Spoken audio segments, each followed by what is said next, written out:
ग्रान कतुनको अस्सलाम वालेकुम वरहमतुल्लाहि वबरकातुहू। नूर इस्लाम प्रोग्राम सरा मुफ्ती अब्दुल गफ्फार क़ादरी सासो खिदमत के हाजिर दे कदरदानों द जुमे मुबारक रज़ द रबीउल अव्वल शरीफ बाबरकत म्याश सासो प खिदमत के द आक़ी करीम अलैहिस्सलाम मुबारक अखलाक बांधे खैस्ता किरदार बांधे द आक़ी करीम अलैहिस्सलाम बा खल्क़ सरा संगा मिलावेदल दगी मुबारक तरीक़ा कार सो पदे बांधे मौजू दे नियत बांधे रोड़े कदरदानों चे मुंग तासो द नबी अलैहिस्सलाम मुबारक दगा सुन्नत दगा तरीके दगी मुबारक दगा खबर इज़्ज़कू और ब्या पखपल जुन के दा खबर रावलू और ज़मुंग जुन हम दा कई करीम अलैहिस्सलाम बा प बरकात बांधे मुबारक शी कदरदानों दगा अखलाक और किरदार दगा खबर बमुंग इज़्ज़कू और पखपल जान के बरावलू और पखपल कोर के बहुम दा खबर रावलू दे द पारा चे द नबी अलैहिस्सलाम बार पर सुन्नत बांधे अमल को लो फ़वाइद मुंग त मिलोशी कदरदानों पर दे नियत बांधे दगा प्रोग्राम सासो खिदमत के रोड दे दा स्तासो प्रोग्राम दे स्तासो प्रोग्राम पर स्तासो रात तक बांधे खैस्ता कीगी तासो मुंग सर पर लाइव कॉल बांधे रब्ता कॉल शे 0912584 बांधे व्हाट्सअप पर ला रहा हम तासो तखपल पुख्तन सवाल जवाब आगा पर वॉइस मैसेज की पर टेक्स्ट मैसेज की राले के लिए से व्हाट्सअप मेरा बताओ तस्क्रीन मांदे ख़ारशी कदरदानों प्रोग्राम के मुंग सरा द नाज शरीफ खैस्ता बरखा हुई और नन मुंग सरा द नाज शरीफ द पारा प्रोग्राम त तशरीफ़ रोड दे मोहम्मद अवैस से अवैस भाई तासो बखैर आले वायु कदरदानों अवैस भाई ना नाज शरीफ हम और वर्सरा वर्सा मुंग अखल मौजू बांधे खबरें हमको आक़ी करीम अलैहिस्सलाम मुबारक खैस्ता दिन मुंग तास्ता रोड दे पागे के द अखलाक और द नबी अलैहिस्सलाम बार कम किरदार और अगेला ढेर बुनियादी हैसियत हासिल दे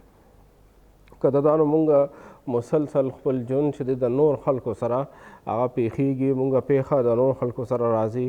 कम इंसान शदे आगा मोर अपलार जुन दीवी आगी मोर अपलार सरा द खबर तेरे और दागी सरा मुलाकात और गई सरा द मामलात और गई सरा पेखा राजी द शांत चा वदुन कड़ी दी दागी द खपल खजे सरा द खपल बचो सरा द खपल खरगने सरा द खपल खपलवानों सरा द पेख राज़ी दगी सर मुलाकात अगी सर मामलात राज़ी और दगा शांत कम खलक कारोबार कई रोज़गार कई द अगी मुसलसल दखल को सरा पब्लिक डीलिंग कई का कारोबार के रोज़गार के पनौकरे के दखल को सर अगी मिलावदल राज़ी और दग वक्त के चे कल दग इंसान अखलाक आगा दाकई करीम अलैहिस्सलाम बार पर तरीका बांधे बराबर भी नो कदरदान द आग इंसान न मुफीद इंसान जुड़ेगी और आग इंसान नूर खल्क त ढेर खैर रसौलिशी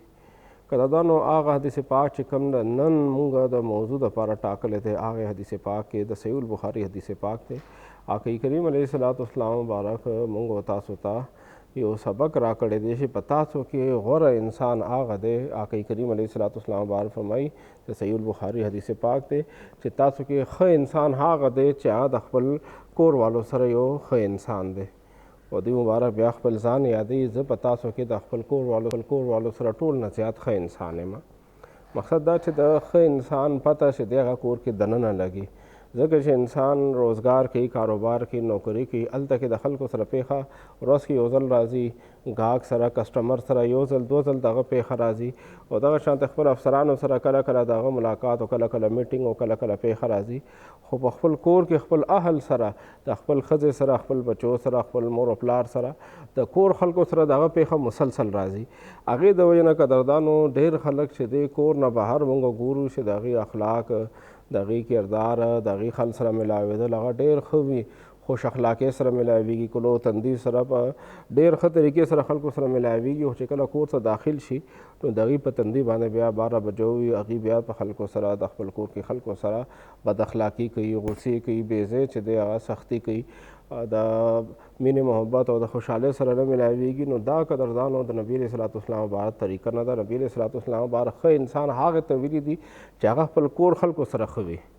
तो आया मुंगा खपल गरीबान की नज़र वाचो छे मुंगा पखपल कोर के खल को सरसंग चली हो जमूँ पुख्तनों के बाद खल को दा आदत जुड़ से हुई चे खपल कोर खल को सर ढेर सख्ती कई प खबर तरो के अगी सर प मामलातों के ढेर खबरों के अगी सर सख्ती कई और दगा सख्ती खपल जान द पारा यो गैरत और जान द पारा यो हुसन और जान ता यो ख कार गणी कदरदानों आक़ी करीम अलैहिस्सलाम बाद तरीका टोल न गौर दा कदरदान दो पुख्तनों माशरा के बाद औकात कोर वालन ज़ोजे न द कोर खल को ना सदा से गलती उसी शी दगे इसलाह ज़रूरत हुई نو زموږ بعضې خلک نارینه هغه څپېړه اول ورکوي او وروستو بیا خبره کوي،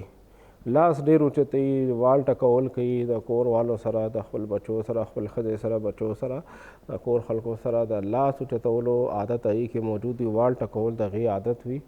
یو بل حدیث پاک کې نبی علیه صلات والسلام مبارک فرمایلی دي چې څوک په تاسو کې خپل بیبیانې وښی هغه تاسو کې ښه خلک نه دي. نبی علیه صلات والسلام مبارک ښه خلک هغه ته ویلي دي چې خپل کور خلکو سره ښه طریقې سره چلیږي. نو ځکه قدردانو خپل کور والو په غلطۍ باندې په مناسب طریقې سره پوهول پکار دي. د خپل کور خلکو سره اخلاقو کې دا ټول نه اول ښه چلول پکار دي، هغې نه وروسته بیا بهر خلکو سره.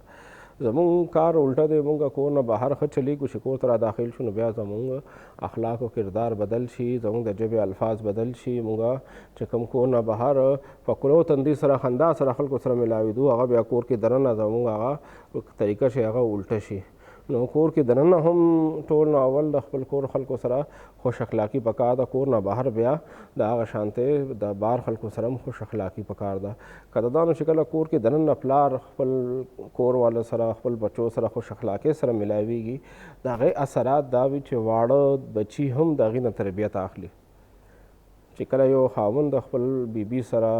یو زوی خپل مور سره، یو زوی خپل پلار سره خوش اخلاقۍ سره چلیږي، نو د هغې اثرات دا وي چې د هغه بچي بیا د خپل پلار نه هغه خوش اخلاقي زده کوي. او که یو پلار په کور کې کنځلې کوي، بد ردې وایي، سخت چلیږي او ژبه خرابه استعمالوي د خپل ښځې سره، د خپل مور و پلار سره، ورونو خویندو سره، نو هغه بچي خپل پلار ته ګوري، نو بچي هم د خپل پلار نه حقه طریقې زده کوي. ځکه چې د کردار او د عمل هغه تبلیغ، د عمل هغه بل تربیت چې دی هغه ډېر زیات تیز دی د الفاظو نه. الفاظو باندې انسان چاته یو خبره کوي، د هغې بېل شانتې اثر وي. عملي طور باندې چاته یو خبره وښیي نو د هغې اثر چې دی هغه ډېر زیات وي. که دا مونږ ګورو چې کله کور کې مور یا پلار یا تره یا ماما یا نیکه کور کې کله مونځ ته ولاړي، وړو غونده کې ماشوم راشي، هغه هم ورسره په جانماز باندې ودرېږي، هغه هم قیام کوي، رکوع کوي، سجده شروع کوي. ماشوم ته د مونځ هغه الفاظ، د مونځ هغه سبق نه یاد. 2-3 کالو ماشوم به راشي، خپل مور سره، خپل پلار سره، تره سره هغه به جانماز باندې ودرېږي، د پلار او تره او د مشرانو هغه طریقې، د مونځ هغه طریقې هغه شروع کړي. دا ولې؟ ځکه چې دلته کې عملي تربیت ورکول کېږي. ځکه نبي علیه صلات والسلام بعد تعلیم راکړی دی چې تاسو بعضې د مونځ حصه په کور کې هم کوئ. د ټول مونځونه په جومات کې نه دي پکار، د نوافل او دغه شانتې چې کومه سنت دي هغه انسان کور کې کوي. نو دا ښه خبره ده، دې سره کور کې ماشومان، کور خلک هم هغه تربیت اخلي. نو مقصد دا چې کله یو انسان یو عمل کوي او په هغې کې هغه بل له تربیت ورکوي، نو عملي تربیت هغه ډېر زیات فایده ورکوي. زبانی او کلامی تربیت په مقابله کې عملی تربیت چې هغه ډېر ښه اثر پرېږدي. نو ځکه د خاوند له، پلار له، رور له پکار دی چې کور کې دننه خپلې ښځې سره، خپل رور سره، خپل مور و پلار سره، خپل کشرانو سره کور کې دننه داسې اخلاق وساتي چې هغه واړه واړه ماشومان د خپل مشر نه هغه تربیت عملي چې دی هغه د خوش اخلاقۍ زده کړي. که کور کې دننه یو مشر خپل کشرانو سره بد اخلاقي کوي، خپل مور سره بد اخلاقي کوي، خپل ښځې سره بد اخلاقي کوي، نو د هغوی ماشومان هم حق چلې زده کوي. که مشران کور کې کنځل کوي، نو کشران هم د مشران نه کنځلې زده کوي. که مشران چې دی هغه په کور کې بد اخلاقي کوي او بد زباني کوي او نامناسب الفاظ وایي، نو ماشومان کشران هغې هم هغې نه دقه الفاظ زده کوي. که خپل مشر هغه په کور کې څنګه ماحول جوړ کړي، ماشومانو باندې د هغې اثر بیا هغه شانتې کېږي. نو ځکه آقا کریم علیه صلات والسلام مبارک مونږ نارینهو ته دې خبرې سبق راکړو چې تاسو په کور کې ماحول جوړول دپاره به تاسو خپل کور خلکو سره یو ښه اخلاق سره چلیږئ. تاسو که کور کې خپل ښځې، بچو، مور و پلار، وروڼو خویندو سره ښه چلیږئ، نو تاسو یو ښه خلک یې. کور نه بهر خو پردو سره خلک چې دی هغه خوش اخلاقي کوي، یا هغې سره کاروبار وابسته دی، یا هغې سره روزګار وابسته دی، یا نور څه مجبورۍ دي، هغې د وجې نه خلک پردو خلکو سره خو چلیږي. پکار دا ده چې کور کې دننه انسان چې دی ښه وچلیږي، خپل ښځې، خپل بچو، خپل مور و پلار سره داسې اخلاق وچلوي چې د هغې اثر چې دی هغه په کشرانو باندې ښه وشي. نو که دا نو نبي علیه صلات والسلام مبارک دغه خبره مونږ ته یاد ساتل پکار دی چې مونږ هغې پورې ښه انسان نشو جوړېدی کومه پورې مونږ خپل اهل و عیال سره ښه انسان جوړ نشو. نو نبي علیه صلات والسلام مبارک دغه پند نصیحت مونږ ځان ته مخامخ کړو او کور کې دننه یو زوی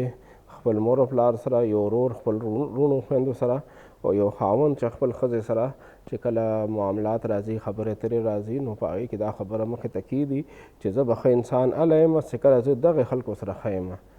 زما دغې خلکو سره اخلاق څنګه دی، کردار څنګه دی، خبرې اترې او دوی سره زما معاملات څنګه دي. نو ټول نه اول کور نه چې د انسان خپله دغه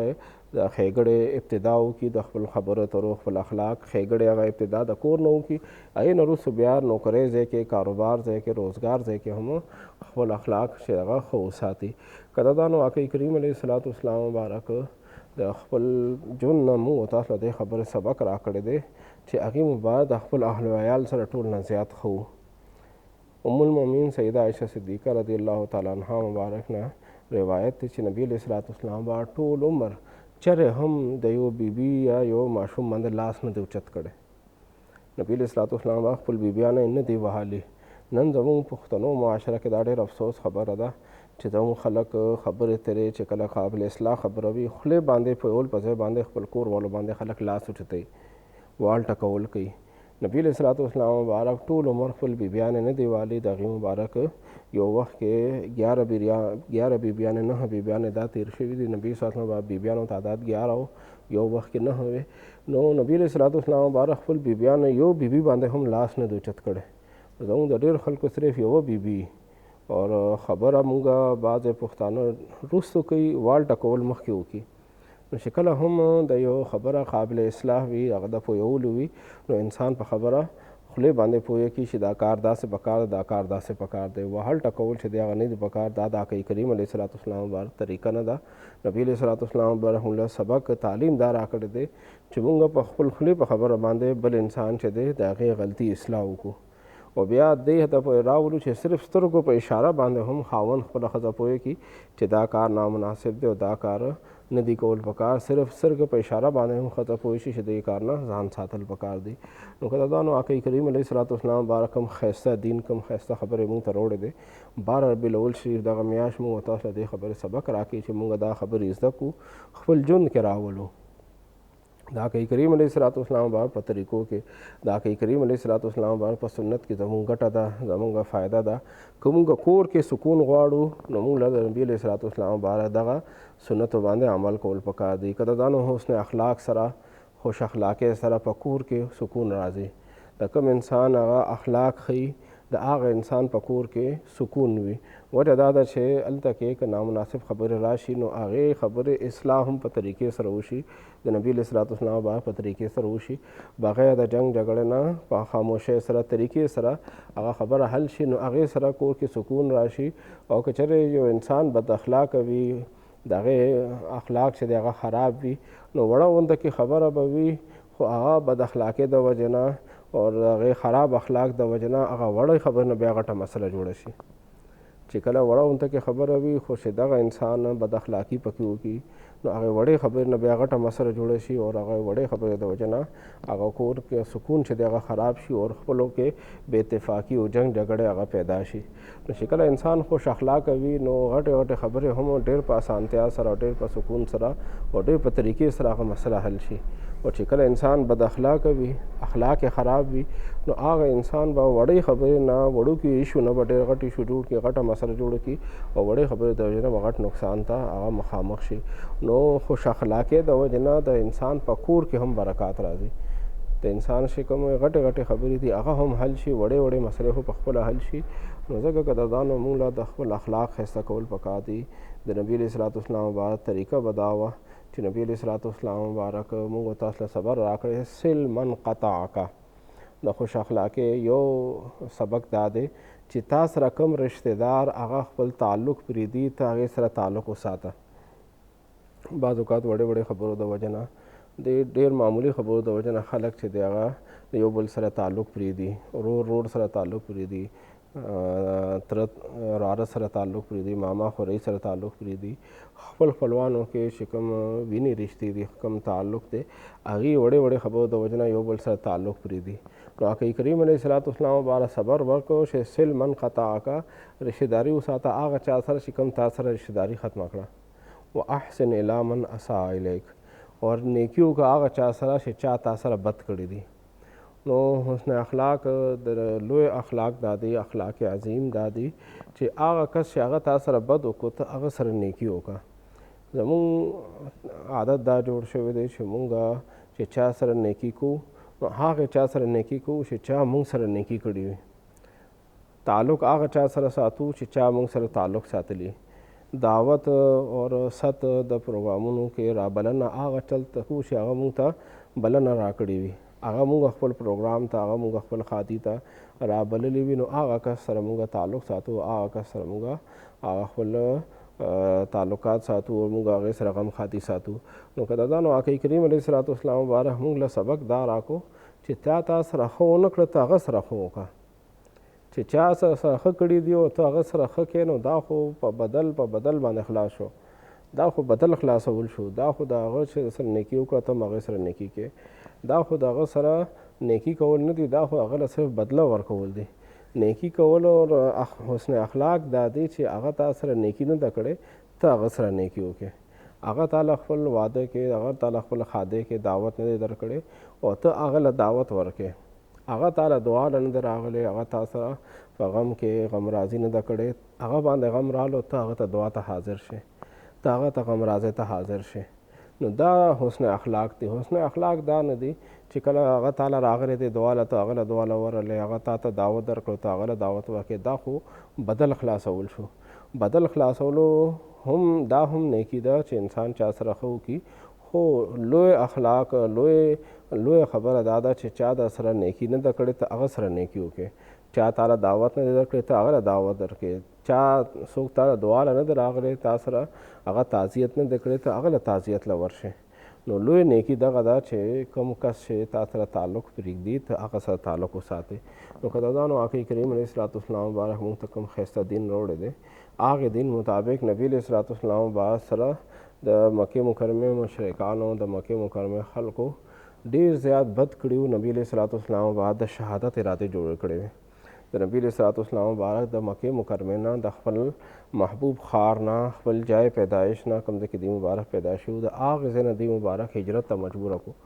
خو بیا چې کله دی مبارک واپس رالو مکې مکرمې ته، مکه مکرمه فتح کړله، هغه خلک چې کوم خلکو نبي علیه الصلاة والسلام بعد د شهادت ارادې جوړې کړې، نبي علیه الصلاة والسلام به خپل کور نه هجرت ته مجبوره کړو، خپل محبوب ښار پرېښودو ته تیار کړو او پرېښودو ته مجبوره کړو. نو آقا کریم علیه الصلاة والسلام مبارک هغه خلک چې لاس د لاندې راله دی مبارک حکم کړی وی، نو د هغې ټولو سرونه به هلته کې وهلې شوي وي. خو آقا کریم علیه الصلاة والسلام مبارک د هغې ټولو خلکو سره چې کوم د هغې مخالفین وو هغې ټولو ته معافي وکړله، عام معافي اعلان وکړلو، ټول خلک معاف کړله. نو دا د آقا کریم علیه الصلاة والسلام مبارک اخلاق کریمانه دي چې نبي علیه الصلاة والسلام بعد هغې بد وکړو، نبي علیه الصلاة والسلام مبارک هغې سره ښه وکړو. دغه شانته یو بل روایت کې راځي نبي علیه الصلاة والسلام مبارک یو سفر کې روان و، دی مبارک یو ونې د لاندې آرام فرما شو، صحابه کرام مختلف ونو د لاندې آرام کول. دغه وخت کې یو کس رالو، یو غیر مسلم رالو او توره اوچته کړه او نبي صلی الله علیه وسلم بعد ته ودرېدو او نبي علیه الصلاة والسلام مبارک یوازې و، د هغې مخالف په لاس کې توره وه. نبي صلی الله علیه وسلم مبارک ښکته تشریف فرماو،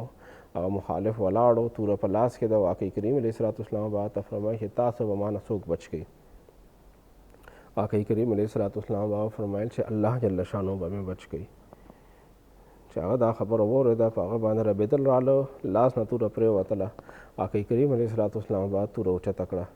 دوی مبارک فرمایل چې تا به اوس ما نه څوک بچ کوي. نو هغه کس چې کوم د نبي علیه الصلاة والسلام بعد شهادت په اراده باندې راغلی و، د نبي صلی الله علیه وسلم بعد توره اوچته کړې وه او نبي صلی الله علیه وسلم بعد د شهادت منصوبې باندې هغه راغلی و. خو چې کله نبي علیه الصلاة والسلام مبارک لاس کې دی قابو شو او د لاس د لاندې تورې د لاندې رالو، نو آقا کریم علیه الصلاة والسلام مبارک هغه کس معاف کو او واپس یې ولېږلو. صحابه کرام راجمع شو، نبي صلی الله علیه وسلم مبارک نه ګیر چاپېر نبي صلی الله علیه وسلم مبارک فرمایل چې دی رالو او دغه شان توره راواغسته، دغه شانتې خبره وکړله. او آقا کریم علیه الصلاة والسلام مبارک غوښتل نو دوی له سزا ورکولی شو، خو آقا کریم علیه الصلاة والسلام مبارک هغه ته معافي وکړله. نو قدردانو مونږ له هم دا اخلاق زده کول پکار دي چې مونږ یو بل معاف کړو، یو بل سره معاملات داسې وساتو چې هغې کې د نبي علیه الصلاة والسلام بعد دغه سنت مونږ ته مخامخ وي. قدردانو آقا کریم علیه الصلاة والسلام مبارک حسن اخلاق، حسن کردار دا د مونږ دپاره دنیا کې هم فایدې راکوي، زموږ راتلونکي ژوند آخرت کې هم مونږ له ډېرې فایدې راکوي. قدردانو مونږ دنیاوي فواید ته وګورو نو دنیاوي فواید کې چې کم انسان اخلاق ښه وي نو یو خو کور کې دننه د هغه سکون وي او کور نه بهر چې دی کوم ځای کې روزګار کوي کوم ځای کې کاروبار کوي کوم ځای کې نوکري کوي د هغې ځای کې د هغه سره چې کوم ټیم هغې سره چې کوم خلک کار کوي هغې سره هم د ده اخلاق حسن اخلاق د وجه نه خوش اخلاقۍ د وجه نه هغه خلک هم د هغه ملاتړ جوړیږي هغه سره مرسته کوي د هغه سره ودرېږي چې کله دغه انسان ته سړي څه تکلیف راځي د خپل ملګري د دفتر والا د کوم ځای کې د ده کار روزګار دی هغه خلک ده سره بیا ښېګړه کوي ځکه چې د هغې اخلاق ښه دی چې کله ده ته ضرورت راځي د منډه تړې نو خپل ملګري هغه د دفتر والا خلک ورسره ودرېږي نو حسن اخلاق انسان له په دنیاوي روزګار کاروبار کې هم فواید ورکوي یو څو فواید به ستاسو خدمت کې بیانوم خو وخت شوی دی وړوکي ته کې دمې ته ورځو دمې نه وروسته بیا میلاویږو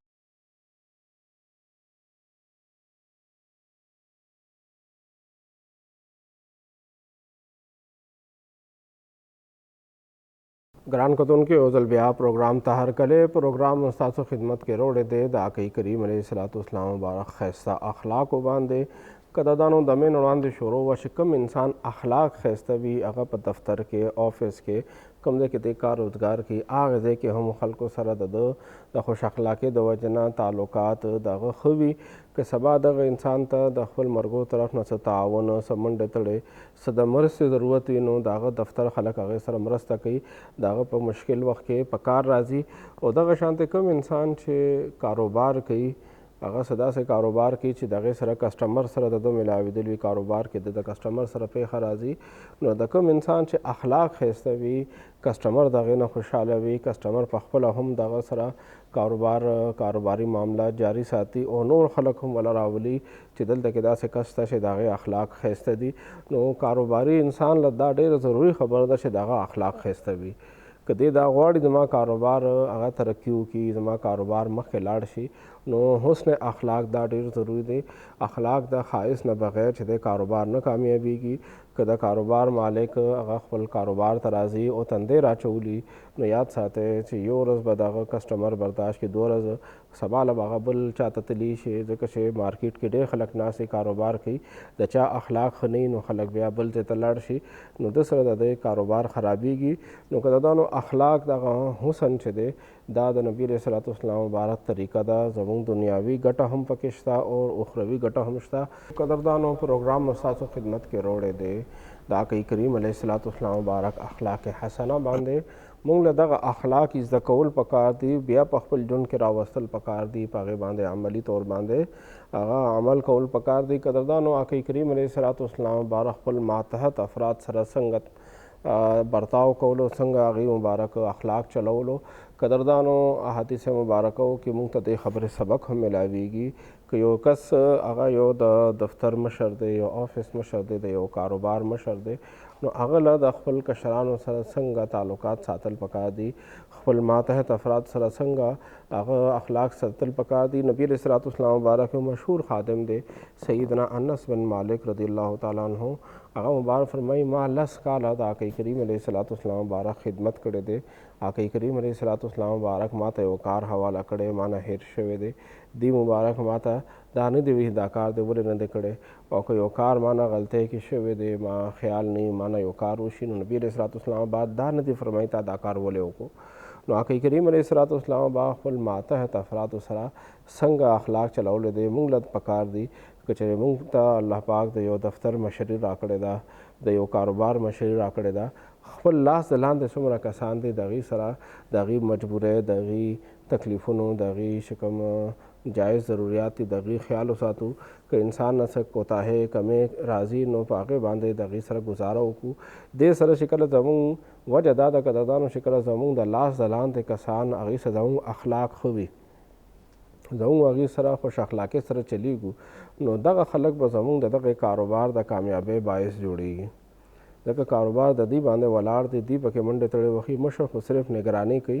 عملي طور باندې منډې تړې ښکته ماتحت افراد سټاف هغه کسان کوي دغه شانته آفس کامیابۍ دپاره د روزګار کامیابۍ دپاره هم دغه شانته چې لاس د لاندې کم کسان دي کم ورکر دي د هغې سره خوش اخلاقي پکار ده چې ځکه چې کاروبار کامیابۍ د آفس کامیابۍ په دې باندې دی نو قدردانو چې کله مونږ د نبي علیه السلام مبارک اخلاق زده کړو او د خپل ماتحت افرادو ضروریات دغې حاجات او دغې انساني ضرورتونو د انساني چې کوم غلطیانې دي او د انسان نه چې کوم غلطي وشي په ناپوهتیا سره د هغې کې د انسان سره ګزاره وکړو او بیا هغې په طریقې سره پوه وکړو چې دا کار داسې کول پکار دی، دا کار داسې کول پکار دی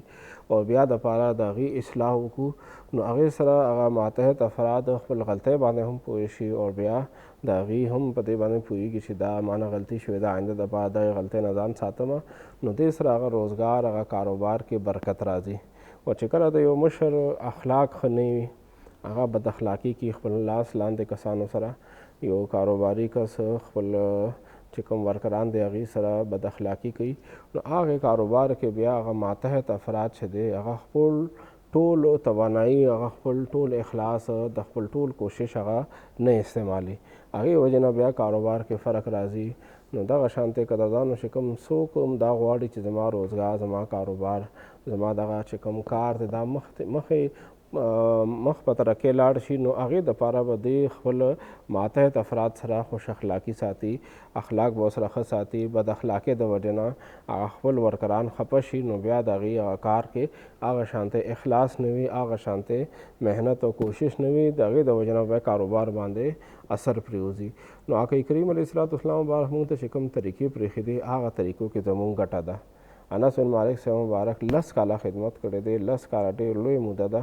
نو آقا کریم علیه السلام مبارک موږ له دې خبرې سبق راکړو چې انسان چې کله انسان دی د هغې نه به غلطۍ کېږي، هغې نه کوتاهۍ کېږي.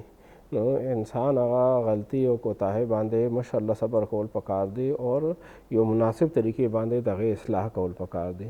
بد اخلاقۍ سره چې انسان ورسره ډېر تیزي وکړي او د هغه انسان هغه مجبورۍ او ضرورت ته ونه ګوري او هغه خپله خبره وکړي، نو هغې سره د ماتحت افراد زړه چې دی هغه خفه شي، هغې ووایي چې دا خو د انسان ضرورت دی، د انسان مجبوري ده، په کس باندې نه دی کړی، په غلطۍ باندې شوی دی، یا د انسان سره دا تړلی وه، دې نه بغیر نه کېدلو. نو مختلف مسایل راځي. نو هغې کې چې کله انسان خوش اخلاقۍ سره هغه مسایل حل کړي، نو ماتحت افراد زړه هم وګټي او ورسره د آقا کریم علیه السلام با سنت باندې عمل د وجه نه دغه برکات هم ورته میلاو شي.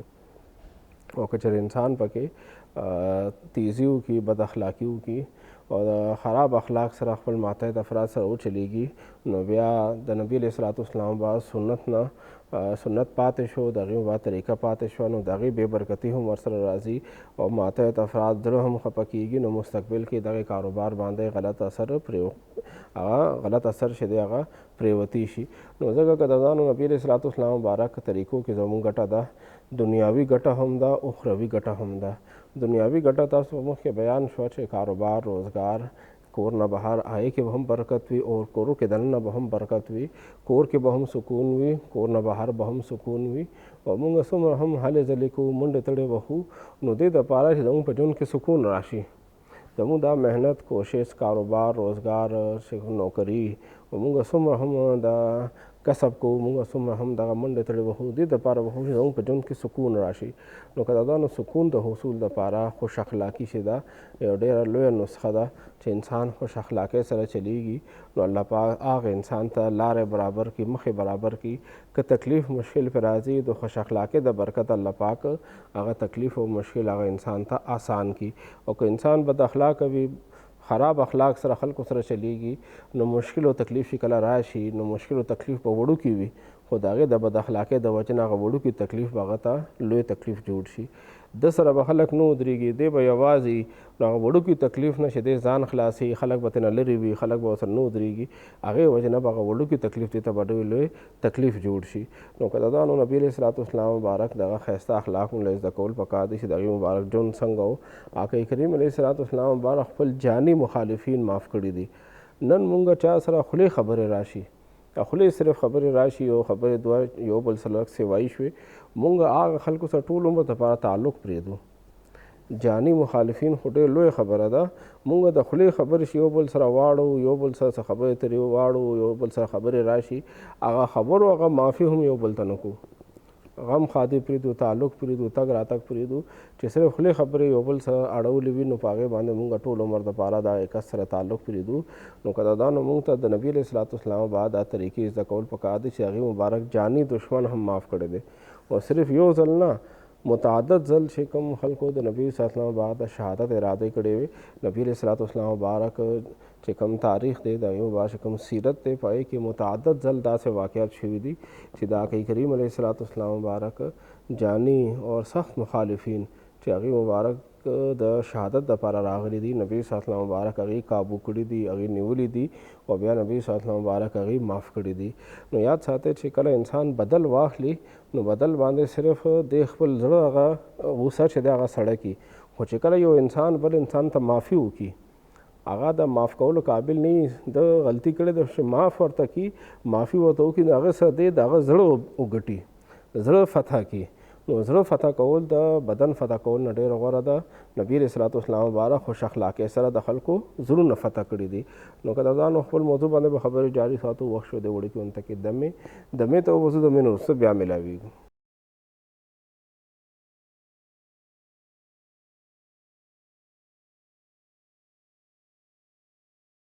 ګران کتونکو یو ځل بیا پروګرام ته هرکلی. پروګرام ستاسو خدمت کې رو دی د آقا کریم علیه الصلاۃ والسلام اخلاق باندې. دمې نه وړاندې قدردانو د اخلاق د ښایسته اخلاقو دنیاوي فواید بیان شوي. قدردانو د ښایسته اخلاق انسان له آخرت کې هم ګټه ورکوي. حدیث پاک کې راځي نبي علیه الصلاۃ والسلام بار فرمایي قیامت پر ورځ باندې په تله د حساب کې ټول نه دروند شیز کوم یو دی هغه ښایسته اخلاق دي. ټول نه دروند شیز چې هغه د انسان له به فایده ورکوي قیامت پر ورځ باندې په تله د حساب کې تله به ورته درنوي او دله به د حساب کتاب کې او په دغه تله کې به له نجات ورکوي. نو هغه ښایسته اخلاق دي. نو قدردانو موږ له په خپل اخلاق باندې نظر اچول پکار دي چې موږ اخلاق څنګه دي، زما د مور پلار سره خبرې اترې هغې سره برتاو څنګه دی، زما د ښځې سره، زما د بچو سره، زما د وروڼو خویندو سره، ګاونډیانو سره، خپل خپلوانو سره کوم ځای کې کاروبار کوم، کوم ځای کې روزګار کوم، زما د خلکو سره ملاوېدل څنګه دي، خلکو سره ناسته پاسته څنګه ده، په هغې باندې نظر اچول پکار دي. کوم ځای کې قابل اصلاح پهلو وي، قابل اصلاح خبره وي، د هغې اصلاح کول پکار دي. خپل اخلاق ښایسته کول پکار دي. زما اخلاق چې ښه دي قدردانو ما ته به د هغې فایده ده، که زما اخلاق بد دي نو هغې نقصان به هم ما ته وي. قدردانو آخر کې د یو داسې وظیفه چې بعض اوقات د بعضې خلکو بچي هغه بد اخلاقي کوي، وروڼه خویندې هغې اخلاق ښه نه وي، نو د بد اخلاقۍ د ختمولو دپاره او د حسن اخلاق د حصول دپاره زموږ میندې خویندې بعض اوقات د خپل بچو د خپل وروڼو خویندو د اخلاق نه هغې خفه وي چې د هغې اخلاق ټیک نه دي، د هغې اخلاق ښه شي. د هغې د اخلاق د درستګۍ دپاره، د اخلاق د اصلاح دپاره د الله جل شانه نام نامي اسم ګرامی کې داسې اسما شته چې د هغې د وظیفې سره الله پاک دغه انسان اصلاح کوي. قدردانو یو وظیفه د الله جل شانه نام نامي اسم ګرامی یا توابو یا توابو د چا بچي بد اخلاقه وي، د چا خاوند بد اخلاقه وي، کور کې نور څوک داسې وي چې هغه بد اخلاقي کوي، د هغې بد اخلاقي ختمول دپاره د الله پاک نام نامي اسم ګرامی یا توابو 409 ځله 409 ځل د الله پاک نام نامي اسم ګرامی یا توابو دا ووایي او بیا خراس کاک څه شیز وله دم کي هغه وله ورکي یا دعا وکړي. او بله وظیفه ده د الله جل شانه نام نامي اسم ګرامی یا مانعو دا وظیفه 436 ځله او یا توابو 409 ځله دا دوه وظایف د دې نیت باندې کوي چې الله پاک دغه فلانې اخلاق ښه کړي، د دې بد اخلاقي ختمه شي، د دې اخلاق ښه شي. نو قدردانو دا د الله جل شانه ذکر دی، د الله پاک یادنه ده. انسان چې کله الله پاک ذکر کوي، قرآن پاک کې الله پاک فرمایي تاسو ما یاد کې زه به تاسو یاد کوم. څوک چې رب ذوالجلال ذکر دې دپاره کې زما دغه مشکل حل شي نو الله پاک هغه یادوي او د هغې هغه مشکل هغه ختم شي. نو د الله پاک یادنه ذکر کې د انسان دنیاوي فواید هم دي، اخروي فواید هم دي. د چا بچي خپل خپلوانو کې دغه مسله وي چې اخلاق یې ښه نه وي نو هغې دغه وظیفه خپل عادت جوړ کړي. انشاءالله العزیز لږ وخت کې الله پاک به د هغې خلق هغې انسان په زړه کې د غلطۍ احساس واچي او دغه بد اخلاقي دا به انشاءالله حسن اخلاق باندې بدل شي او د کور هغه ماحول به هم ښه شي، د کاروبار روزګار هغه ماحول به هم